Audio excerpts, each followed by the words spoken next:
Mahanadi serial prediction பார்க்குறதுக்கு முன்னாடி யாராவது நம்ம சேனலுக்கு புதுசாக வந்திருந்தீங்கன்னா நம்ம சேனலை சப்ஸ்கிரைப் பண்ணிக்கோங்க. விஜய் குமரன் நிவின் 3 பேரோட பாண்டிங் யாருக்கெல்லாம் பிடிக்குதோ இந்த வீடியோக்கு ஒரு லைக் போட்டுருங்க. இங்கே விஜய் வீட்டுக்கு வராங்க. வீட்டுக்கு வந்ததும் காவேரி இருந்துட்டு, நைட்டெல்லாம் எங்கெங்கே போனீங்க, கால் பண்ணாலும் நீங்கள் எடுக்கவே இல்லை அப்படின்னு சொல்லிட்டு காவேரி கேட்குறாங்க. உடனே விஜய் இருந்துக்கிட்டு, குமரன் பிரதர் இருக்காங்களா, அவங்க கடையில் தான் இருந்தோம், நான் நிவின் எல்லாருமே அப்படிங்கிறாங்க. குமரன் மாமா கடையில் இருந்தீங்களா? குமரன் மாமா ஏதோ வேலை இருக்குன்னு சொல்லிட்டு வேற நைட்டு போயிருந்தாங்க அப்படின்னு சொல்லிட்டு காவேரி கேட்குறாங்க. ஆமாம் காவேரி, குமரன் பிரதர் நிறைய ஆர்டர் வாங்கி போட்டிருக்காரு.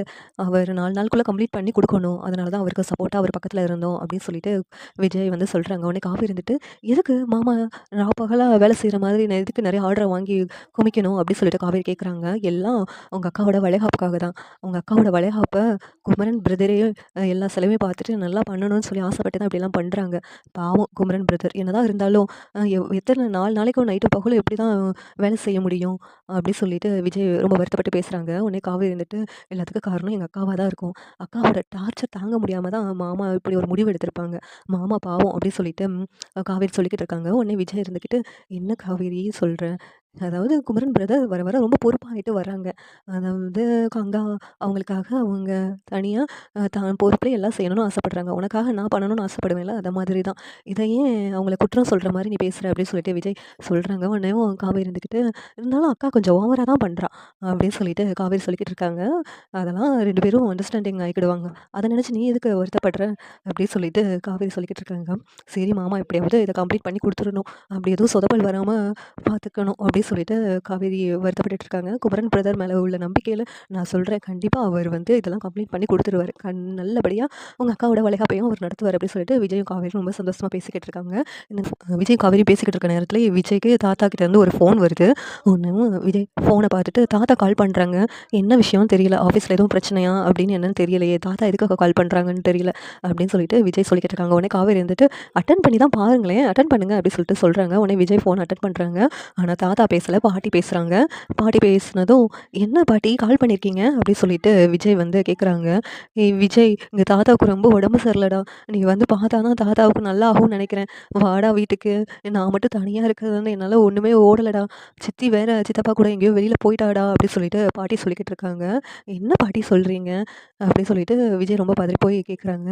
ஆமாடா தெரியல, தாத்தாவுக்கு ரொம்ப கொஞ்சம் ஃபீவர் அதிகமாக இருக்குடா, திடீர்னு படுத்திருக்காரு, எந்திக்கவே மாட்டாரு அப்படி சொல்லிட்டு பாட்டி சொல்லிக்கிட்டு இருக்காங்க.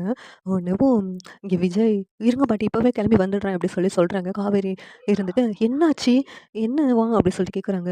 தாத்தாவுக்கு ரொம்ப உடம்பு சரியில்லைன்னு சொல்லிட்டு பாட்டி ரொம்ப வருத்தப்பட்டு பேசுகிறாங்க, என்னன்னு தெரியலையே அப்படி சொல்லிட்டு விஜய் வந்து சொல்கிறாங்க. உடனே காவேரி இருந்துக்கிட்டு, என்னங்க சொல்கிறீங்க, தாத்தாவுக்கு ரொம்ப உடம்பு சரியில்லையா, இப்போவே போகலாங்க, நம்ம தாத்தாவை போய் பார்க்கலாங்க அப்படிங்கிறாங்க. உடனே விஜய் வந்துட்டு, ஆமாம் காவேரி, தாத்தா அங்கே தனியாக பாட்டியும் இருக்கிறாங்க போலுக்க, சித்தையும் சித்தப்பாவும் வீட்டில் இல்லை போலுக்க, பாவம் தாத்தாவும் பாட்டியும், நாம் போய் பார்க்கலாம் அப்படின்னு சொல்லிட்டு விஜயும் காவேரியும் கிளம்புறாங்க. கிளம்புனோடனையும் சாரதா இருந்துட்டு, எங்கடி கிளம்புறீங்க 2 பேரும் அப்படின்னு சொல்லி கேட்குறாங்க. இல்லைம்மா தாத்தாவுக்கு உடம்பு சரியில்லையா, அதனால் போய் பார்க்க போகிறோம் அப்படிங்கிறாங்க. உடனே சாரதா வந்துட்டு, நானும் வரவா அப்படிங்கிறாங்க. இல்லாத நீங்கள் எங்கே இருங்க, நான் அங்கே மட்டும் போயிட்டு வரோம், அதுக்கப்புறம் எதனா நீங்கள் பார்க்க வாங்க அப்படின்னு சொல்லிட்டு விஜய் சொல்கிறாங்க. உடனே விஜய் காவேரி கிளம்பிட்டு, தாத்தாவுக்கு பயப்படுற மாதிரி ஒன்றும் ஆகாதுல்ல, நான் தாத்தா பக்கத்துலேயே இருந்திருக்கணும், நான் பக்கத்தில் இல்லாதனால தான் தாத்தாவுக்கு இப்படியெல்லாம் ஆகுது அப்படின்னு சொல்லிட்டு விஜய் ரொம்ப பதட்டத்தோட சொல்லிக்கிட்டு இருக்காங்க காவேரி கிட்ட. உடனே காவேரி இருந்துட்டு, அதெல்லாம் தாத்தாவுக்கு ஒன்றும் ஆகாது, உங்களை நினச்சி வருத்தப்பட்டு அவருக்கு இப்படி ஆயிருக்காது, அவருக்கு உடம்பு சரியில்லாமல் இருந்ததுனால தான் இப்படி ஆயிடுச்சு, நீங்கள் அதை நினச்சி வருத்தப்படாதீங்க அப்படின்னு சொல்லிட்டு காவேரி விஜய் ஆறுதலாக பேசிகிட்டு இருக்காங்க. உடனே விஜய் காவேரியும் விஜய் வீட்டுக்கு வந்துடுறாங்க. வந்தோடனே பாட்டி வெளியில் நிறுத்திட்டு, விஜய் வாடா விஜய், நீ மட்டும் வந்திருக்க வேண்டியதானே, இவ்வளோ எதுக்குடா கூப்பிட்டு வந்த அப்படின்னு சொல்லிட்டு கேட்குறாங்க. பாட்டி இப்போ இதை பேசுகிற நேரமா பாட்டி, தாத்தாவுக்கு உடம்பு சரியில்லைன்னு சொன்னதும் காவேரியும் பதட்டப்பட்டு என் கூட வந்தா, நீங்கள் என்ன இப்படி பேசிக்கிட்டு இருக்கீங்க அப்படின்னு சொல்லிட்டு பாட்டி சொல்லிக்கிட்ட விஜய் சொல்கிறாங்க. உடனே காவேரி, நீ எதுவும் நினச்சிக்கிடாத, உள்ள வாப்பா, தாத்தாவை நம்ம பார்ப்போம் அப்படின்னு சொல்லிட்டு விஜயும் காவேரி உள்ளே வராங்க. டாக்டருக்கு கால் பண்ணீங்களா, வீட்டில் வந்து பார்த்துருப்பாங்களே அப்படின்னு சொல்லிக்கிட்டு இருக்காங்க. உடனே தாத்தா உட்காந்துருக்காங்க. என்ன பாட்டி, தாத்தாவுக்கு ரொம்ப உடம்பு சரியில்லைன்னு சொன்னீங்க, தாத்தா இப்படி நல்லா தான் உட்காந்துருக்காங்க அப்படின்னு சொல்லிட்டு விஜய் கேட்குறாங்க. இல்லை தாத்தா தான் உன்னை வர வைக்கிறதுக்காண்டி இப்படி உங்ககிட்ட சொல்ல சொன்னார் அப்படிங்கிறாங்க. எதுக்காக இப்படி போய் சொன்னீங்க தாத்தா அப்படின்னு சொல்லிட்டு இங்கே வந்து விஜய் கேட்குறாங்க. ஒரு நிமிஷத்தில் நான் பதறி போயிட்டேன் தாத்தா, உங்களுக்கு ரொம்ப உடம்பு சரியில்லைன்னு சொல்லிட்டு, ஆனால் நீங்கள் இங்கே வந்து உட்காந்துட்டு இருக்கீங்க, எதுக்காக தாத்தா எங்களை வர வைக்கிறதுக்காண்டி இப்படி பண்ணீங்களா தாத்தா அப்படின்னு சொல்லிட்டு தாத்தா கிட்ட விஜய் கேட்குறாங்க. உடனே தாத்தா இருந்துட்டு, பதட்டப்படாத விஜய், நான் கூப்பிட்டா நீ வந்திருக்க மாட்டேன், அதனால தான் உன்ன வர வைக்கிறதுக்காண்டி நான் இப்படி பொய் சொல்ல வேண்டியதாயிடுச்சு அப்படிங்கிறாங்க. என்ன தாத்தா பாட்டிய மாரி நீங்களும் ஏன் தாத்தா இப்படி பண்றீங்க? அப்படின்னு சொல்லிட்டு விஜய் கேட்குறாங்க.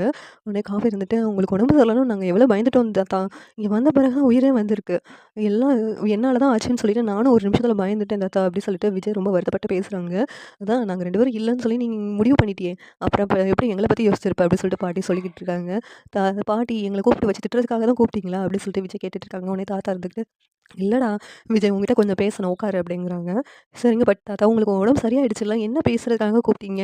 நாங்க கிளம்புறோம் அப்படிங்கிறாங்க. இல்லடா உன்கிட்ட பேசணும் உட்காரு அப்படி சொல்லிட்டு தாத்தா சொன்னதும், விஜய் இருந்துட்டு என்ன தாத்தா விஷயம்? அப்படின்னு சொல்லி கேட்குறாங்க. இங்க பாருடா விஜய், நீ எதுக்காக வெளியில வேலை தேடி அலைஞ்சுக்கிட்டு இருக்க? எனக்கு இப்ப தான் தெரிய வந்துச்சு. நீ வேலை தேடுற விஷயம்லாம். எதுக்காக விஜய் இப்படிலாம் கஷ்டப்படணும்னு ஒண்ணும் தலையெழுத்து கிடையாதே. உங்க அப்பா நீ கஷ்டப்படாம வாழணும்னு சொல்லி தான்டா இவ்வளோ சொத்து சேர்த்து வச்சிருக்காங்க. அப்படி இருக்கும்போது நீ எதுக்குடா வெளியில போய் வேலை தேடிக்கிட்டு இருக்க? அப்படி சொல்லிட்டு தாத்தா கேட்குறாங்க. உடனே விஜய் இருந்துக்கிட்டு, இல்ல தாத்தா எனக்கு இந்த மாதிரி வாழ்ற லைஃப் எனக்கு ரொம்ப பிடிச்சிருக்கு. இத்தன நாளா எனக்கு என்ன வேணுமோ ஈஸியா கிடைச்சுச்சு. அதனால அதோட அருமை எனக்கு தெரியாம இருந்துச்சு. இப்ப ஒண்ணு தேவைன்னா நான் கஷ்டப்பட்டு வாங்கணும். அதுக்காக சம்பாதிக்கணும். அந்த மாதிரி ஒரு லைஃப் வந்து எனக்கு பிடிச்சிருக்கு. அத நான் அனுபவிக்கணும்னு நினைக்கிறேன். என்ன அக்கறையா, அன்பா பக்கத்துல கவனிச்சுக்கிறதுக்கு ஒருத்தவங்க அங்க இருக்கிறாங்க. நான் எனக்கு என்ன தேவையோ அதெல்லாம் பார்த்து பார்த்து கவனிக்கிறாங்க அம்மா மாதிரி. காவேரியோட அம்மா எனக்கும் அம்மா மாரி தான் தாத்தா அங்க இருக்கிறாங்க அப்படின்னு சொல்லிட்டு விஜய் சொல்றாங்க. உடனே பாட்டி இருந்துட்டு, அப்பனா விஜய் உன்ன நாங்க அக்கறையா கவனிச்சதே இல்லையாடா? இப்படி பேசு மாறிட்டடா அப்படின்னு சொல்லிட்டு பாட்டி சொல்றாங்க. அப்படி சொல்லல பாட்டி. நான் சொல்றத கொஞ்சனாச்சும் புரிஞ்சுக்கோங்க. நான் சொல்ற அர்த்தமே வேற பாட்டி. இந்த மாதிரி என் லைஃப் எனக்கு பிடிச்சிருக்கு. இங்க நான் கேட்கறது கிடைக்கும் பாட்டி. ஆனா ஒரு வேலைக்காரங்க தானே நான் என்ன தேவைன்னு சொல்றதையோ எனக்கு வந்து குடுப்பாங்க. ஆனா அங்க அப்படி கிடையாது. எனக்கு அத்தையே அவங்க கையாலேயே செஞ்சு போதும் போதும்னு அளவுக்கு குடுக்குறது யாருக்கு பாட்டி கிடைக்கும்? இப்ப நான் ஒரு ஜூஸ் குடிக்கிறேன்னா, அது குடிச்சேனா இல்லன்னு பார்க்கறதுக்கு கூட எனக்கு யாரும் இல்ல. ஆனா அங்க அப்படி கிடையாது பாட்டி. என்ன எல்லாரும் பாசமா பார்த்துக்கிறாங்க அப்படி சொல்லிட்டு விஜய் ரொம்ப பேசிட்டு இருக்காங்க. உடனேவும் பாட்டிக்கு செம கோவம் வருது. இத பாசமா பேசுறது எல்லாம் உன்ன மயக்கி வச்சிருக்கிறதுக்கு தான்டா. உன் சொத்துக்காக தான்டா இப்படிலாம் பண்ணிக்கிட்டு இருக்காங்க அப்படின்னு சொல்லிட்டு பாட்டி சொல்றாங்க. உடனே தாத்தா இருந்துகிட்டு, கல்யாணி நீ கொஞ்சம் வாய மூடுறியா? அத பேசுறதுக்காக ஒண்ணும் நானு விஜய கூப்பிடல. அப்படின்னு சொல்லிட்டு தாத்தா சொல்லிக்கிட்டு இருக்காங்க. உடனே விஜய் இங்க பாருடா நீ பாட்டி பேசுறதெல்லாம் ஞாபகம் வச்சுக்கிடாத. நான் சொல்றத முதல்ல கேளு. அண்ணன் இங்க பாரு நீ யார்கிட்டயும் போய் வேலை பார்க்க வேண்டிய அவசியமே கிடையாது. இந்த சொத்து எல்லாம் உன் பேர்ல தான் இருக்குது. இந்தா இந்த சொத்து பத்திரம் எல்லாம் நீ தான். உனக்கு தான். நீயே வச்சுக்கோ. அப்படின்னு சொல்லிட்டு தாத்தா சொல்றாங்க. எதுக்கு தாத்தா இப்ப என்கிட்ட குடுக்குறீங்க? அதெல்லாம் உங்க பொறுப்புலயே இருக்கட்டும் தாத்தா. இது இல்லாம இப்ப வாழ்ற வாழ்க்கை தான் எனக்கு ரொம்ப பிடிச்சிருக்கு அப்படிங்கிறாங்க. உனக்கு பிடிச்சிருக்கலாம்டா. ஆனா என் பேரன் கஷ்டப்படுறது எங்களுக்கு விருப்பம் இல்ல. அதுக்காக தான் சொல்றேன். இங்க பாரு அது எல்லாமே நீ சம்பாதிச்சது, உங்க அப்பா சம்பாதிச்சது தான். அத யாரும் உரிமை கொண்டாடுறதுக்கு ரைட்ஸ் கிடையாது. அப்படி யாருக்கு குடுக்கணும்னு நெனச்சனாலும் நீயே குடுத்துக்கலாம். அப்படி சொல்லிட்டு தாத்தா சொல்றாங்க. உடனே விஜய் இருந்துட்டு, "எதுக்கு தாத்தா அதான் வேண்டான்னு சொல்லிட்டு போயிட்டேன்ல. அப்புறம் எதுக்கு தாத்தா என்கிட்ட குடுக்குறீங்க?" அப்படிங்கிறாங்க. "இது என்னுடைய கடமை. உன்கிட்ட ஒப்படைக்கிறது தான் உங்க அம்மாவும், அப்பாவும் என்கிட்ட சொல்லியிருந்தாங்க. அது மாதிரி தான் நான் வந்து உன்கிட்ட ஒப்படைச்சிருக்கேன். நீ வந்து யாருக்கு குடுக்குறியோ, நீயே வச்சுக்கிறியோ, அது உன்னுடைய விருப்பம் விஜய். இத உன் கையில ஒப்படைக்கிறது தான் என்னுடைய விருப்பம்." அப்படி சொல்லிட்டு தாத்தா சொல்லிக்கிட்டு இருக்காங்க. பாட்டி இருந்துட்டு, "இதனால இனிமேலு கம்பெனிக்கு போற வழிய பாருடா. இங்க பாரு இனிமேலும் வேலை தேடி அலையிறேன் அப்படின்னு சொல்லிட்டு அலைய வேண்டாம்டா விஜய். வேற யார்கிட்டயோ போய் எதுக்குடா வேலை பார்க்கணும்? நீயே சொந்தமா ஒரு கம்பெனி வச்சிருக்கும்போது எதுக்குடா வேற வேலை போகணும் அப்படின்னு சொல்லிட்டு பாட்டி சொல்லிக்கிட்டு இருக்காங்க. அங்க பாரு விஜய், நீ வந்து இத ஏன் வாங்க மாட்டேன்னு எனக்கு தெரியுது.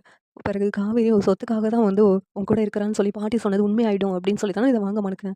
எனக்கு தெரியும்டா காவேரிய பத்தி. காவேரி எவ்வளோ நல்ல பொண்ணுன்னு எனக்கு தெரியும். பாட்டி ஏதோ காவேரி மேல உள்ள கோவத்திலயும், உன் மேல உள்ள பாசத்திலயும் பேசிக்கிட்டு இருக்கா. அதெல்லாம் நீ பெருசா நினைச்சுக்கிடாதடா. இது உனக்காக உள்ளது. உனக்கு சேர வேண்டியது. அத உனக்கு தான் குடுத்தாகணும். இத வாங்கிக்கோ அப்படின்னு சொல்லிட்டு தாத்தா வந்து அந்த பத்திரத்த வந்து விஜய் கிட்ட குடுக்குறாங்க. உடனே காவேரி நீயும் சொல்லுமா, அத வாங்கிக்கிட சொல்லு அப்படிங்கிறாங்க. உடனே விஜய் வாங்காம நின்னுட்டே இருக்காங்க. காவேரி எதுவும் பேசாம நின்னுட்டு இருக்காங்க. எனக்கு இதுல விருப்பம் இல்ல தாத்தா. அது விஜயோட விருப்பம். விஜயோட சொத்து தான். அதுல எனக்கு எந்த இதுவும் இல்ல தாத்தா அப்படி சொல்லிட்டு காவேரி சொல்லிக்கிட்டு இருக்காங்க. உடனே விஜய் தாத்தா கிட்ட இருந்து அந்த பத்திரத்த வாங்கிக்கிறாங்க. வாங்கிக்கிட்டு தாத்தா உங்களோட விருப்பத்தினால தான் அந்த பத்திரத்த நான் வாங்கிக்கிறேன். நீங்க இனிமேல் என்ன நினைச்சு வருத்தப்படாதீங்க. நான் மறுபடியும் கம்பெனிக்கே போறேன். நம்ம கம்பெனிக்கே அப்படி சொல்லிட்டு விஜய் சொல்றாங்க. உடனே தாத்தா ரொம்ப சந்தோஷப்படுறாங்க. இப்பதான்டா எங்களுக்கு சந்தோஷமாவே இருக்குது. உன்ன நினைச்சு எங்களுக்கு வருத்தமா இருந்துச்சு. இத்தன நாளா ராஜா மாரி வாழ்ந்துகிட்டு இருந்தேன். இப்ப திடீர்னு ஒருத்தவங்க கிட்ட வேலைக்கு போறேன்னு கேள்விப்பட்டதும் என்னால மனசு தாங்க முடியலடா. அதனால தான் உன்ன வர வச்சேன் அப்படி சொல்லிட்டு தாத்தா சொல்லிக்கிட்டு இருக்காங்க. உடனே பாட்டி இருந்துகிட்டு, ஆமா விஜய், நீ வேலைக்கெல்லாம் போகாதடா விஜய். அதெல்லாம் என்னால பார்க்க முடியாதுடா. நீ கம்பெனிக்கே போடா. அது உன்னுடைய கம்பெனிடா. நீ கொண்டு வந்த கம்பெனிடா அப்படி சொல்லிட்டு பாட்டி சொல்லிக்கிட்டு இருக்காங்க. உடனே விஜய் சரிங்க பாட்டி. நீங்க 2 பேரும் எங்கள நினச்சு வருத்தப்படவே வேண்டாம் அப்படிங்கிறாங்க. உடனே தாத்தா உங்களுக்கு உடம்புக்கு ஒண்ணும் இல்லல்ல தாத்தா? அப்படின்னு சொல்லி கேட்குறாங்க. எனக்கு ஒண்ணும் இல்லடா. உன்ன வர வைக்கிறதுக்கு நான் இப்படி சொன்னேன். மத்தபடி ஒண்ணும் இல்லடா விஜய். அப்படி சொல்லிட்டு தாத்தா சொல்லிக்கிட்டு இருக்காங்க. சரிங்க தாத்தா. உடம்பு பார்த்துக்கோங்க பத்திரமா. ஏதாவது ஒண்ணுனா கால் பண்ணுங்க. நான் கண்டிப்பா வந்துருவேன். அடிக்கடி டாக்டரையும் நான் செக் பண்ண சொல்றேன் தாத்தா அப்படின்னு சொல்லிட்டு விஜயும், காவேரியும் அங்கருந்து கிளம்புறாங்க. இந்த சீரியல் எப்படி நல்லாயிருக்கும்னு நீங்க நினைக்கிறீங்கன்னு கமெண்ட் பண்ணுங்க. இந்த வீடியோ பிடிச்சிருந்தா லைக் பண்ணுங்க, ஷேர் பண்ணுங்க, சப்ஸ்கிரைப் பண்ணுங்க. Thank you.